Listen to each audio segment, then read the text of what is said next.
நேத்து மோமோஸ செஞ்சு காட்டுனேன். ஆனா, அதுக்கு சால்னா என்னால உங்களுக்கு காட்ட முடியல எப்படி செய்றதுன்ட்டு. ஸோ எண்ணெய் ஊத்திக்கிங்க. உங்களுக்கு எத்தன பேர் இருக்காங்களோ, அத்தன பேருக்கான மொளகாய். இப்ப 2 பேருக்கு அப்டின்னா, ஒரு 5 மொளகா போடணும் கண்டிப்பா. அப்பதான் காரத்துக்கும், அந்த அ டேஸ்ட்டுக்குமே ரொம்ப நல்லாருக்கும். நான் ஒரு 4 தக்காளி எடுத்துக்கிட்டேன். ஸோ உங்ககிட்ட இப்ப 5 பேர் இருக்காங்கன்னா, நீங்க ஒரு 10 இல்லன்னா ஒரு 8 மொளகாயாவது போடணும்.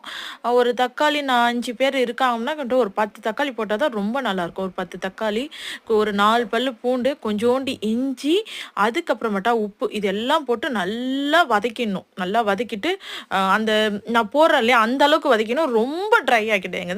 மீடியம் அந்த தக்காளியில இருக்கிற அந்த தண்ணியே வந்து நல்லா சுண்டக்கூடாது. அப்பதான் டேஸ்ட்டா இருக்கும். ஸோ போட்டு நல்லா வந்து நீங்க வதக்கிக்கிட்டு, அதுக்கப்புறமேட்டா மிக்ஸில போட்டு அடிச்சு, அப்படியே எடுத்து வச்சு, நீங்க செஞ்சிருந்தீங்கன்னா, அதுல ஊத்தி சாப்பிடுங்க. அது சாப்பிடும்போதே கொஞ்சம் கொஞ்சம் சாப்பிட்டா ரொம்ப நல்லாருக்கும். மறக்காம சப்ஸ்கிரைப் பண்ணி சப்போர்ட்